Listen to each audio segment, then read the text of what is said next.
믿는 도끼에 발등 찍힌 것도 아니니까 내 발등 내가 찍어버린 거야. 우리 같은 일반인이 보기에도 사기꾼 기질이 다분하고 위선적인 사람, 입으로 사기치는 인성 제로인 사람으로 보이는데 왜 선호은숙 씨만 제대로 못 보았을까요? 상가집에 간다고 하기도 하고 팬클럽 회원들과 술을 마시기도 했다고 하는데 저녁 12시 넘어 조문을 받는 상가집이 어디 있으며 팬클럽 회원들의 90%가 여성이었다고 하는데 대부분 주부들이었고 새벽 5시까지 술자리에 어울려 술을 마실 수 있는 사람이 있을까요? 숨겨둔 젊은 여자가 있으니 선호은숙을 늙었다고 구박하고 그 나이에 버젓한 집 한 칸도 없으면서 서초동 고급 빌라에 빈손으로 들어와서 삼시세끼 얻어먹는 건 기본이고 술 먹지 말고 운동하라고 골프 회원권까지 사주는 선호은숙에게 먼저 하늘나라로 가라고 단호하게 이야기하는 게 아닐까요? 선호은숙은 결혼생활 도중 유영재의 매니저이자 작가였던 여자를 알게 되었으며 그녀를 단순한 작가로 알았지 장기간 동거녀였다는 사실은 전혀 몰랐는데 이혼 발표 이후 언론 기사를 접하고 큰 충격을 받았다고 하죠. 유영재는 사실혼 관계였던 동거녀를 숨겨놓고 있었을 겁니다. 술을 먹고 매일 새벽 5시에 들어왔다고 하는데 내연녀와의 관계를 의심할 수밖에 없죠.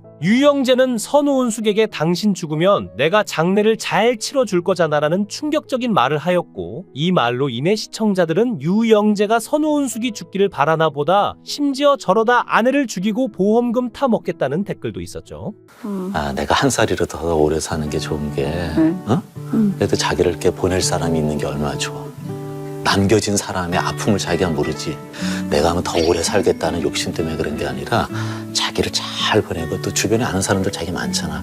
그분들한테 다 일일이 연락해가지고 대한민국의 배우로서의 인생을 이렇게 설명도 하고 함께 이렇게 막. 유영재는 단호하게 선호은숙에게 당신 먼저 죽어라 내가 묻어주겠다 이렇게 말합니다. 정상의 남자라면 60 넘어 마누라가 새끼밥 꼬박꼬박 해주는 거 얻어먹다가 부인이 먼저 가면 따라가겠다고 말하는데 단호하게 내가 장례 치러 줄 테니 잘 가라 이렇게 말하고 신혼인데도 남남처럼 전혀 애정이나 친밀감이 느껴지지 않는데요. 유영재는 지금도 정신병원에 있는데 이게 신의 한 수인 게 뭐냐면 병원에 들어가 있으면 경찰 출두 시간을 지연시킬 수 있습니다. 또 유영재를 인터뷰하려고 많은 언론에서 찾았는데 언론과의 접촉을 피할 수 있고 폴리스라인에서 기자들과 마주하지 않고 병원에서 친동생을 통해 자신이 억울하다는 일방적인 입장만 전달하면 됩니다. 그런데 이렇게 계속 병원에서 자신의 혐의를 부인하고 있으면 선호은숙 씨 측에서 녹취록을 공개해버릴 수도 있기 때문에 지금 엄청 머리를 싸매고 굴리고 있을 겁니다. 선호은숙의 친언니는 몹쓸 짓을 하는 유영재에게 이러면 안 된다, 이러면 큰일 난다라고 점잖게 타일렀지만 소용이 없었다고 하는데 어지간한 신체 접촉은 웃어 넘길 칠순 노인에게 얼마나 말도 안 되는 짓을 저질렀는지 정신과 약을 타먹고 있다고 하는데요. 입담이 너무 좋아서 사기꾼 기질이 있어 보이고 아주 바람쟁이인데 아버지가 목사라면서 인생을 그렇게 살면 안 되죠. 선호은숙 씨가 배우로 잘 나가고 있었으나 마음이 감성적이어서 전 남편 이영하 같은 미남의 바람둥이한테 어린 나이에 유혹당해서 젊은 나이에 제대로 사랑하지도 못한 채 바로 임신이 되었고 아이부터 낳은 채 시부모님 시집살이하면서 살다가 밖으로만 도는 이영하와 이혼하고 오랫동안 아들 둘을 혼자 잘 키우다가 결혼시키고 나니까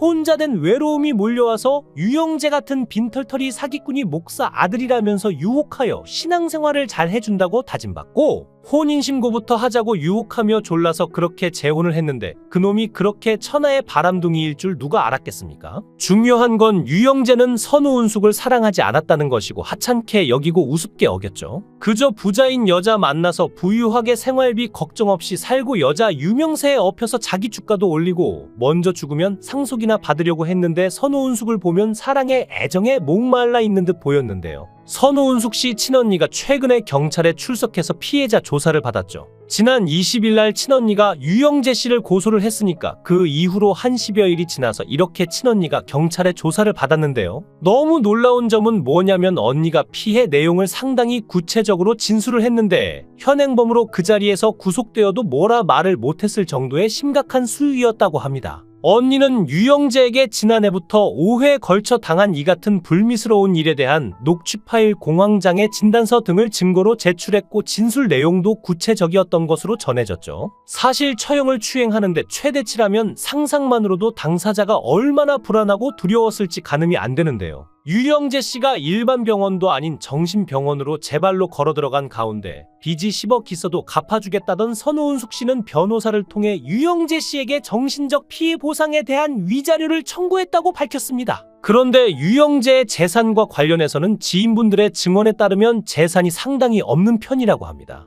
유영재가 결혼 전 실질적으로 경제 활동을 했던 건 라디오 DJ와 유튜브인데 큰 소득이 없었고 유튜브를 촬영한 곳이 본인이 거주하는 1억 원대 20평 오피스텔이었죠. 유영재의 재산은 목동에 있는 이 작은 오피스텔 한 채가 전부였고 특히 유영재가 콘서트를 열 때마다 팬들이 돈을 모아 전달하기도 했는데요. 선우은숙 씨가 위자료 청구 소송을 걸었다는 말을 전해들은 유영재 씨는 전 재산이 달랑 오피스텔 하나뿐인데 알거지가 될 것을 우려하여 놀라움을 금치 못했고 자신이 병원으로 피신하였음에도 법적 절차를 계속 밟겠다는 소식에 실로 엄청난 상처를 받았다고 하는데요. 위자료 소송의 판결이 내려지면 선우은숙 씨의 분노가 큰 만큼 유영재 씨의 남아있는 재산에 대한 압류와 앞으로 벌어들일 소득에 대한 강제 추징이 불을 보듯 뻔한데요. 선우은숙 씨의 법률 대리인 노종원 변호사는 위자료 규모에 대해서 정확히 밝히긴 어렵지만 통상의 혼인 취소 또는 이혼 시의 위자료 정도를 청구하였다고 했는데 수백억 자산가인 선우은숙 씨의 처지에서 보면 거액이 아닐 수 있지만 1억 원대 오피스텔이 전 재산인 유영재 씨 입장에서 보면 엄청난 금액일 수도 있는데요. 이영하는 젊어서 유모 여인으로 세간에 오르더니 선우은숙은 유영재로 인해 노년에 참 안타깝습니다. 선우은숙의 순수한 저희는 나이 들어 재혼도 행복해질 수 있다는 재혼 전도사의 소명의식을 갖고 계신 듯 보였지만 이번에 또 이혼 소식을 전하며 2번 이혼한 여자로 안타까운 소식을 또 한 번 전하게 되었습니다. 모쪼록 안타까운 결정을 내린 선우은숙과 유영재의 앞날에 이제는 좋은 일만 있기를 기원하겠습니다. 영상을 끝까지 시청해 주시고 귀한 시간 내주셔서 대단히 감사합니다. 구독, 좋아요 꼭 부탁드립니다. 더 좋은 영상으로 보답하겠습니다.